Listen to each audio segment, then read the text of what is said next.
Lauri Markkanen's always ranked in the top 100, but no other Jazz player consistently is. Who's the next Jazz player to be ranked in the top 100 players in the NBA? There's a route for 4 different players, which gets it done. Plus, Craig Bolerjack joins us next on Locked on Jazz.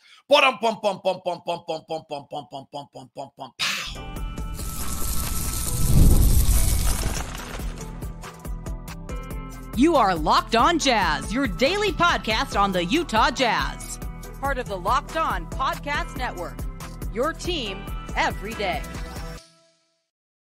How are you? I'm David Locke, radio voice of the Utah Jazz, Jazz NBA insider. This is Locked on Jazz, your daily podcast on the Utah Jazz. Today, we look at the top 100 list of CBS Sportsline, which has just, or CBS Sports, which has just Lauri Markkanen. We look at the ringers. It's still sitting there, even though Kevin O'Connor has left the ringer.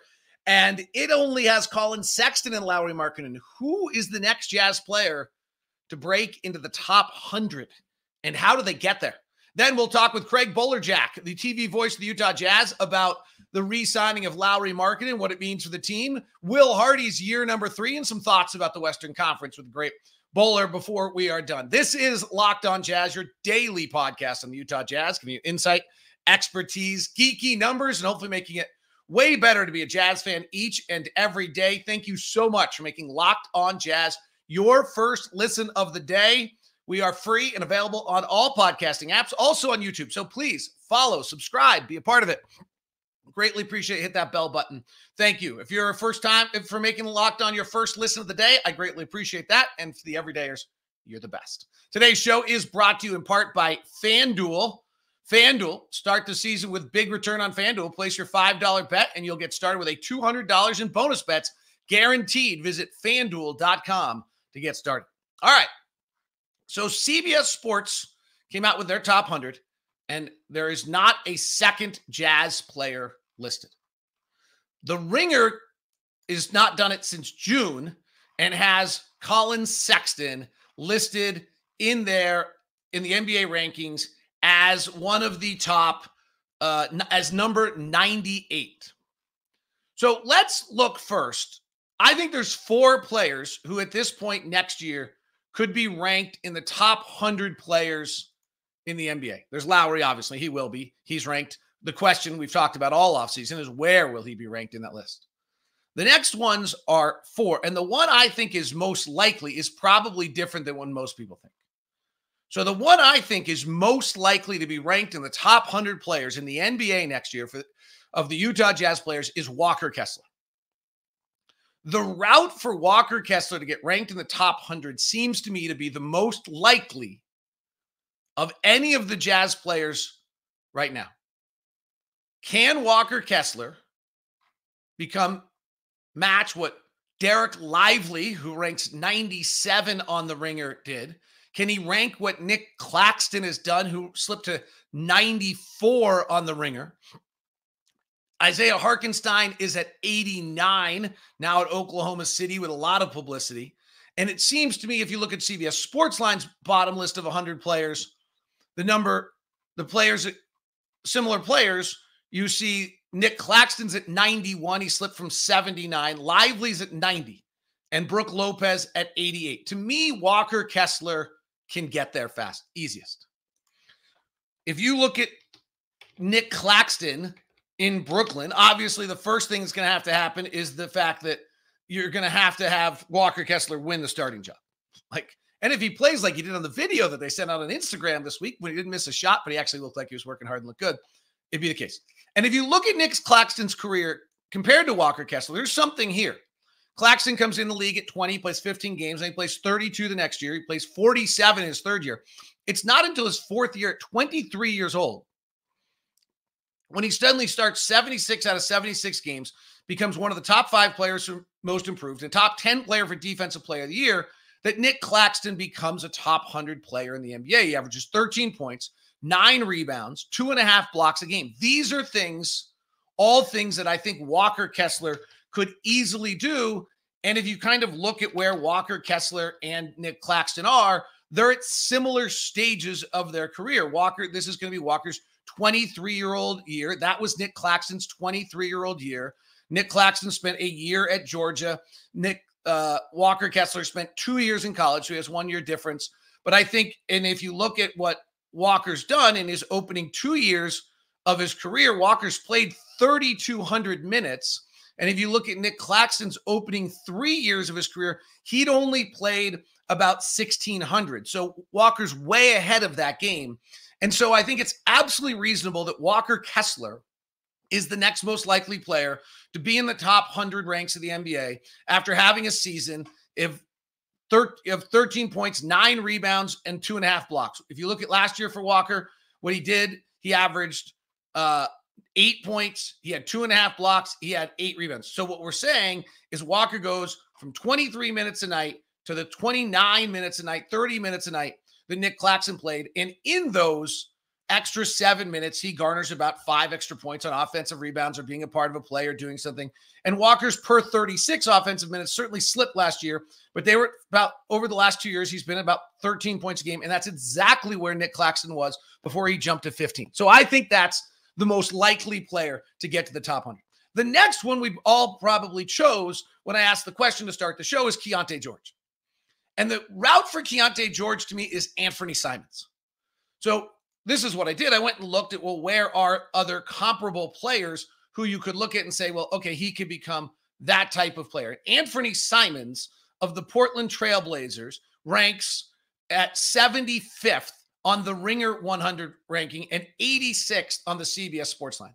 And Anfrenee Simons, if you go to play the same game we just did and find the comparable year, Anfrenee Simons, and again, Keyonte is probably a little bit behind this. So Keyonte, because Keyonte played so much as a rookie, you'd accelerate this. So Keyonte played 2,000 minutes as a rookie.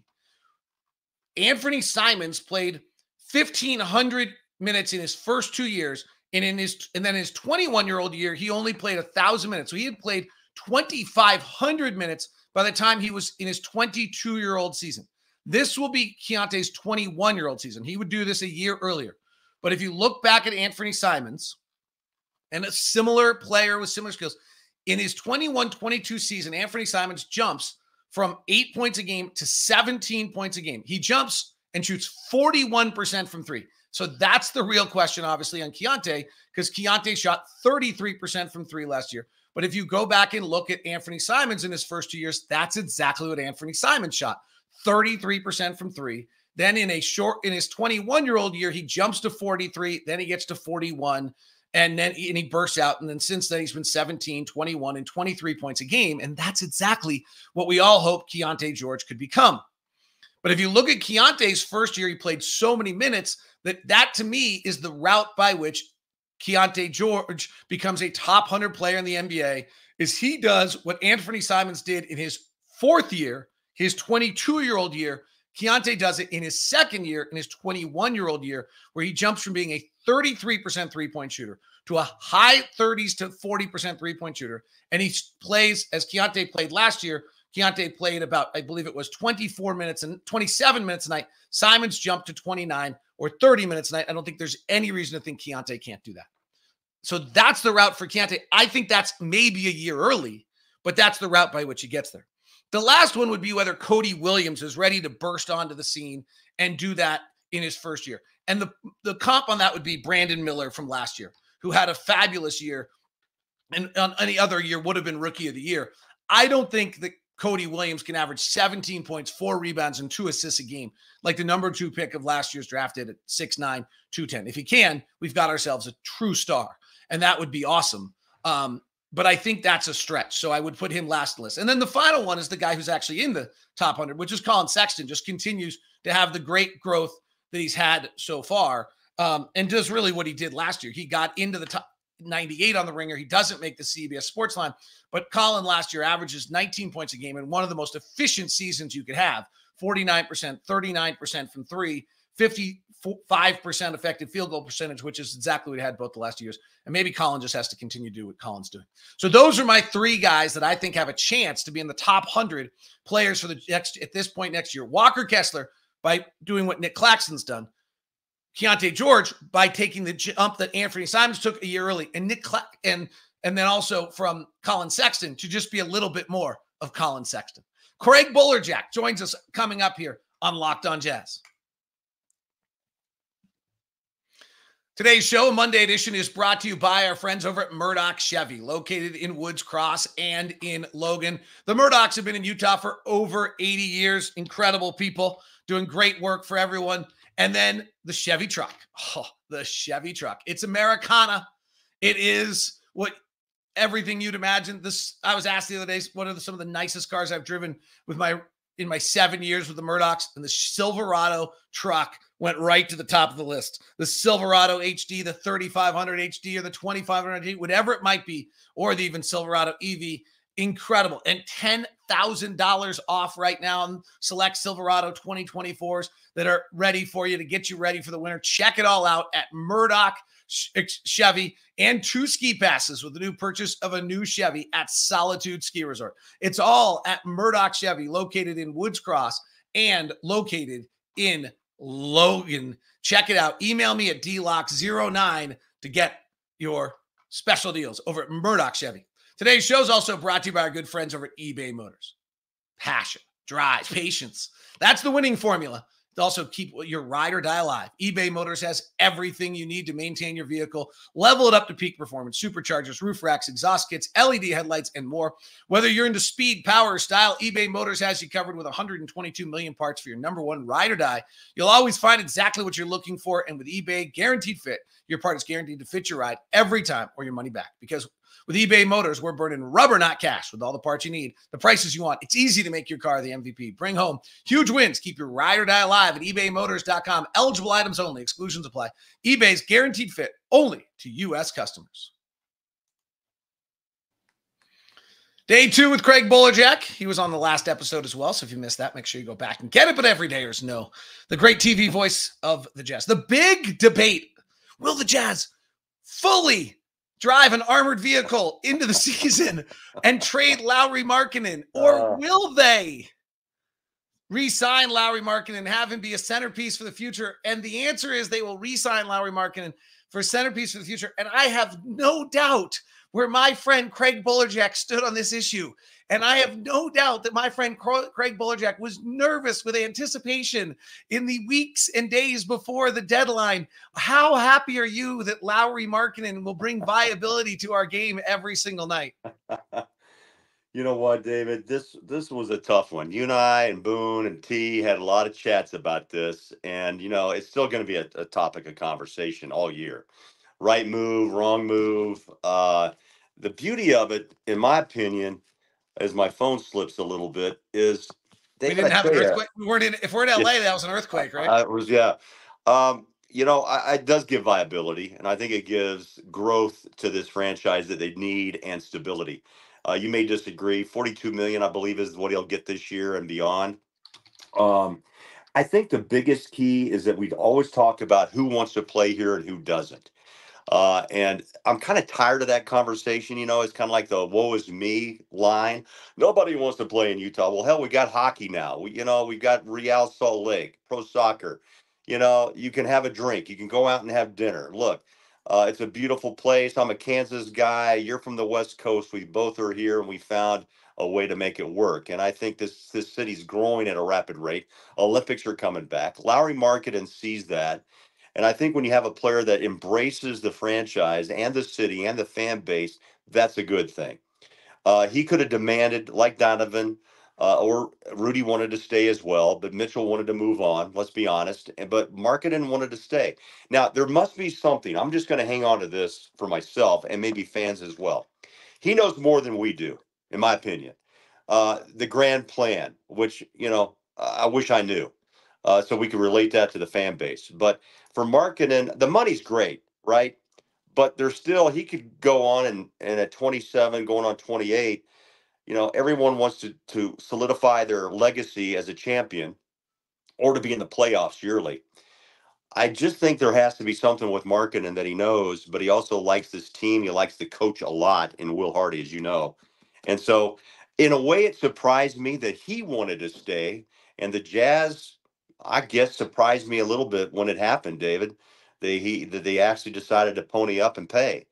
But there has to be a larger plan. What that is, I don't know. But Markkanen brings professionalism. He brings rugged play inside better than it was in his first year. and also a prolific step-out three-point shooter, and he's improved on his rebounding as well. So you know what? Money spent, and maybe again, just he's an all-star, most improved player of 2 years ago, centerpiece of a guy with Patty Mills that the Jazz signed as well to show what these young kids, what it takes to win. That's my only way of working through this. But yes, it does give us at least a legitimate NBA player every night on the floor to make this team at least competitive, hopefully. I mean, the most played quote all offseason was all year was the big game hunting comment from Danny Ainge. Right. And if I remember correctly, it's off a David James question.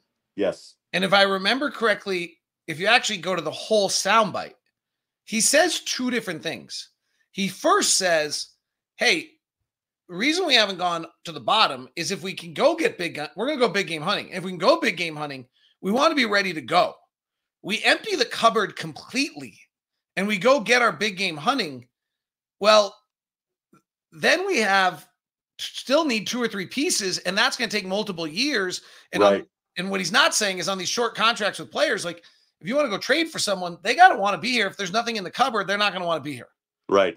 So the first thing I think is that where this matches to what Danny Ainge just said, which is, hey, yeah, I don't think there's any doubt that this franchise would love to pull out Cooper Flagg or Ace Bailey or somebody in this next draft because we need the marquee piece. But if you suddenly get that somehow, you need something else to be with them also. They're not alone. And that's what Lauri represents is that, hey, if something happens and there is a trade to be made or Jalen Williams just hypothetically decides that he wants to be a superstar and leave Oklahoma City, Jalen, let me talk to you for a second. Chet, Shea, taking the ball too much. You got a chance to be a star. Come play with your brother, Jalen. Every time. I'm going there every time. But like if something crazy like that happened, you don't want him just coming into an empty cupboard. So I think what Lauri Markkanen does is gives you the viability. The other one is, let's go back to what you talked about with Keyonte yesterday or 2 days ago. Like 35% shooting and 26% from 3 in the final 16 games of the season. Exactly. Like, none of these young kids are ready to be the best player on the floor. That's too hard. So let's give them someone who they can play off so that they can learn. I mean, this is a little bit like the next question I have. We haven't got to Will Hardy yet, but like, how do the pieces fit? How do John Collins and Jordan Clarkson fit is strange right now. But on the other end, if I want to see Cody Williams develop, it's not going to be making Cody Williams, who's probably the 220 best player in the NBA right now, try to be your best player on the floor. That's not going to help Cody Williams any. Right. No, Lauri just gives, I think, security. It gives hope for younger players to see what it takes to get to that level. And Markkanen, was well-traveled early in his career, and everyone thought he was just a spot-up 3 in the corner. But obviously he does more than that. And a lot of teams, I mean, most teams in this league, David, right? Who was one of the most highly sought-after players this offseason? Markkanen. On every conversation, everywhere. Golden State. I mean, just, begging. And the Jazz waited, and they made the decision. And I think it's partly because of what you just said. A centerpiece that the Jazz can build around. And also, if Danny's got something up his sleeve to entice another big name that they trade for, or next summer, what happens in the offseason, who knows what the future holds. But it's a centerpiece that is good enough to claim another player to play around. And I think that's part of the plan, is that Markkanen is in on, and that he wants to be, the centerpiece of this franchise. You know what? A lot of players don't want to be the guy. I'm not going to mention who, but we know. And Markkanen, I think, has developed himself maybe, and I want to see more of this leadership, but he, on the floor speaks volumes. Carl loved the camera. Karl Malone, John Stockton did his thing on the floor. Markkanen doesn't have to be a Hollywood star with the camera. He just has to go out and play his tail off. And that's what Stock did, and they both coexisted. We'll see. We'll see who his running mate will be and who else he has confidence in. But your point's well taken. I mean, we didn't know what was going to happen, but I think overall, to have a viable piece in a franchise is very uber important as you move forward, and to also show the young guys on what's it take to be a high-level professional. And Markkanen is exactly that. And they're hard to find, by the way. And the Jazz already had him. Wait. You said that Lauri doesn't need Hollywood. Wasn't he in Rocky IV? Yes, correct me, please. I didn't know how the makeup worked on him, but yeah. That wasn't. Hey, David. Ivan Drago is not Lauri Markkanen? No, he looks like him, right? Yeah. I Oh, must. thought he was. What's Drago's famous line? I must not crush you. It's a great line though. He stares into Rocky's eyes. But yeah, there's a little bit of marketing right there, pal. Yeah, I'm not sure. all right. I'm not sure he's a boxer though. Well, yeah, probably true. Will Hardy year 3. What do you think? I like Will Hardy. I think he gets the big picture. You and I've talked again with the guys on the bus and on the planes. He is accessible. He does approach each player differently, which you have to do. I think, Quinn's latter years, I think things kind of got bunched up because of egos with a lot of guys. And that happens. He comes from the Popovich school, which I think is uber important again. Starts in the film room and then works his way up to a head coach in the NBA. I respect that a lot. I think he's truthful. I think he does tell the players the way it is, and I think he's going to be challenged to tell JC and also John the way it's going to be, right? They probably already know, to be honest. So as camp opens, there's no questions, and I think that's a good thing. You know what? You hit the floor with the system in place, and everyone kind of knows. Now, they may battle for positions, and that's good. But I see JC and Collins coming off the bench. How many minutes may be determined by injuries, obviously, and development. But there's other players that want minutes too. I mean, Cody, Sensabaugh, Filipowski, Isaiah, who we haven't talked much about, but he's intriguing. I had a chance to talk to him a lot this summer, and I like him. I think he's a guy that's coachable. He's got some power to his game, and he just said it's good for me to play outside of USC. And I think what that basically means is the show of Bronny, LeBron James's son. I don't even think I have to say who he is, but I think David, honestly, that wore everybody out. And I don't think he allowed Isaiah to play his game. Number one high school recruit coming out of high school, ends up at USC, but it really wasn't the best opportunity for him because there was other things that were going on. And maybe his own coach wasn't his coach, if you get my drift. And I think that was tough. But maybe that experience toughens him up enough to play in this league. And I'm excited to see him play as well. And how many minutes does he earn? Or does he? I mean, 29th pick, right? So Filipowski, 32. I mean, I'm anxious to see both of those guys get on the floor as well and see if they can earn minutes. What did Jordan Clarkson and John Collins do this year? What about our new signings in the Western Conference? We'll touch on all those things when we continue with Craig Bolerjack here on Locked On Jazz. Today's edition of Locked On Jazz is brought to you by our good friends over at Game Time.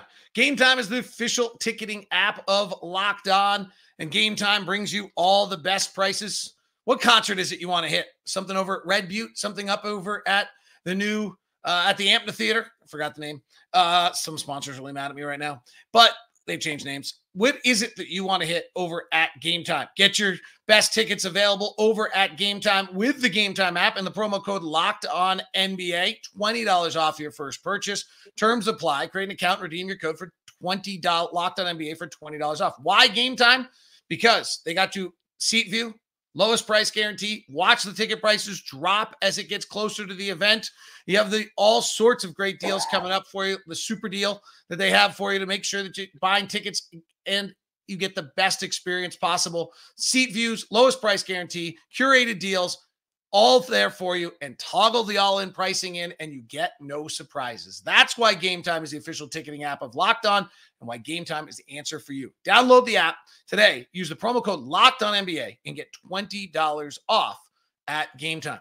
Today's show is also brought to you by our friends over at eBay Motors. Passion, drive, patience. That's the winning formula that keeps your ride or die alive. eBay Motors has everything you need to keep your ride or die rolling. Whether it's roof racks, exhaust kits, whether you want speed, power, styles, eBay Motors has you covered. You ready? 122 million parts. For your number one ride or die, you'll always find exactly what you're looking for. And with eBay Guaranteed Fit, your part is guaranteed to fit your ride every time or your money back. Because with eBay Motors, you're burning rubber, not cash. With all the parts you need, prices you want, it's easy to make your car the MVP. Bring home huge wins. Keep your ride or die alive at eBay Motors. Eligible items only. Exclusions apply. eBay Motors, Guaranteed Fit. eBay Motors, Guaranteed Fit only for U.S. customers.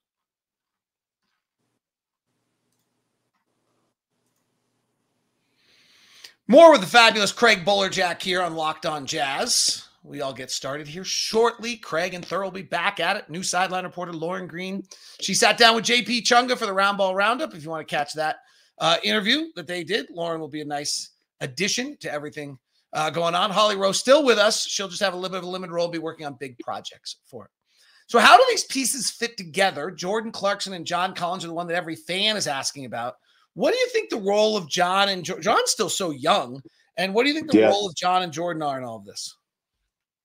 It's a great question. And again, we'll find out a lot in the first 10 games of the season. I know JC is a fan favorite. Will Hardy, loves the guy. Ryan Smith, owner. It's going to be interesting. I'm thinking out loud here, David. I guess that's a good thing. But the last thing you want are unsettled and upset veterans. Am I right? Right.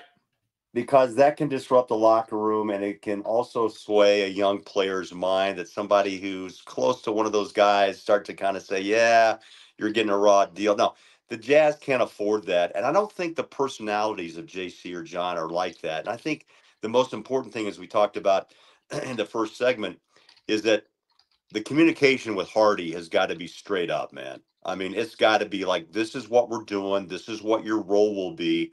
And we want you to be a part of this. I think it's just straight up, professional discussion on what we need and how we'll help you to continue your career. They're not done. JC had a tough year last year, 2.7 turnovers a game. When he's on, he's on. When he's off, he's off. Is he a creator? Absolutely. Fun to watch. I love calling big plays from Jordan Clarkson.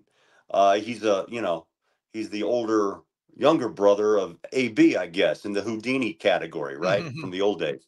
I mean, he is marvelous. And Collins gets, look, he's been put in positions in his career in Atlanta. Isolation, three-point shooter. The Jazz asked more of him, but were there mistakes? Absolutely. Can he help this team off the bench? I think so in certain situations, and it has to be matchup driven, Dave. I mean, that's where I'm looking at. Will Hardy is smart enough coach. Some nights defenses go big, some nights they go small. JC may be able to work himself into the paint, and Collins may be able to step outside and help also with offense and defensive rebounding. So I think the biggest key is that Will understands who they are, which he does, but also they understand. They understand their roles and what they can do to help this team progress. My memory is we were in Orlando, but I could be wrong. But somewhere, I could look at the schedule probably. I remember talking to John Collins and asking him, it was after the trade, and Will had really won the respect of the veterans that I think the way I got it, John was a little obtuse with kind of what he said, but I'm putting some pieces together here from some other conversations. But basically, I think Will sat down after they traded Kelly, after they traded Simone, and basically said, hey guys, like, it's obvious what we're doing. He didn't try to hide it from them. And so I think he then sat down kind of with each of them individually, like, okay, so then what do you want for the next 20 games? And that's where Lauri with $250 million on the board, I was impressed. I probably would have said, hey, I'm out. Like, he played a little bit, started getting banged up, and like, let's not risk this. Jordan, older. Yeah. I saved 20 games right here. I might save myself another year in the league. John had some personal goals that he told me he wanted to try to get achieved and get done. So I think when you're talking about Will Hardy being able, this is where I think is really interesting, is it's not communication necessarily that happens on October 1st in training camp's first day. It's the fact that Will Hardy's earned that February 15th where in Orlando or wherever we were I don't know why I think it's Orlando. Maybe I saw Book of Mormon. I don't know. So, I think that's where you're talking about the communication and where that's where Will has really earned the respect of these guys. Yes, yes, yes. And you know what? It brought to mind your conversation just now was you remember Colin Sexton. It was a big story that we had to follow until almost the end that he wanted to play all 82. Remember? And that was his goal. But again, the Jazz said it's not going to happen. But he played what until the final 8, 9 games, maybe even less. But he just missed. He wanted to go all 82 to prove his health. And again, the Jazz said no, we're going this direction, and he got it. And again, I think communication is lacking most of the time, or you don't have the truth, or you tell someone one thing and another guy the other. What I've seen so far and Will is straight up. I'm going to be honest with you, and I think that's why he's so far has been able to hold this team together. This year, I think, will be a challenge with some of these veterans, and Markkanen's happy because he has his contract and money, but also he's going to have to discuss with these rookies on their roles and where you're going to be. And you know what? Some may get G League assignments. You know they will. Who will that be? And that doesn't set well with some. But what we've seen in the past, the G League can give you accelerated time and opportunity to develop your game. And so that's what's going to be intriguing too, is who plays G League, who gets called up on occasion, who continues to develop their game, or who jumps out and earns minutes in the NBA. I mean, that's what it's all about. You got to prove it on the floor.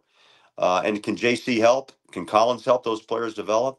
I'm guessing so if they take that role and embrace it, or they can stand in the corner and not get involved. I don't see that happening, and I don't think Will Hardy wants that to happen, Dave. I really don't. All right, so I think the interesting thing here on all this is it'll be training camp will be fabulous. We'll keep talking about it. Now let's go to the West to wrap up on the West, and I want to share with you. If you have something that you want to share, go ahead. I didn't give you 5 hours of prep, so I'm trying to be respectful. I have something that honestly, like everyone comes up to me, it's like, oh, what do you think? Like, I am blown away by where the Lakers, the Warriors, and the Clippers are right now.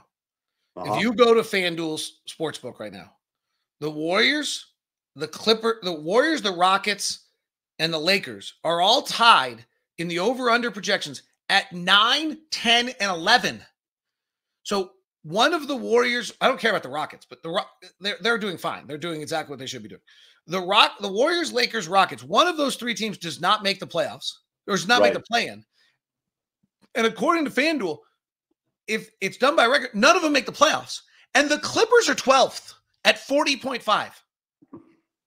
I can understand it. I mean, there's four things I wrote down about the West. I'm going to start with LA. So I think it's the Paul George move to Philly, and then the uncertainty of the health. And it has been this way, David, since San Antonio with Kawhi. Is he a great player? Absolutely. Is he healthy? Not enough. And so that is one of the reasons why I don't have much, faith in what the Clippers are doing. I move then to Golden State. Clay goes to Dallas. Wow. Does he have anything left? You know what? He doesn't have to be the guy, but yet he's a threat on the floor.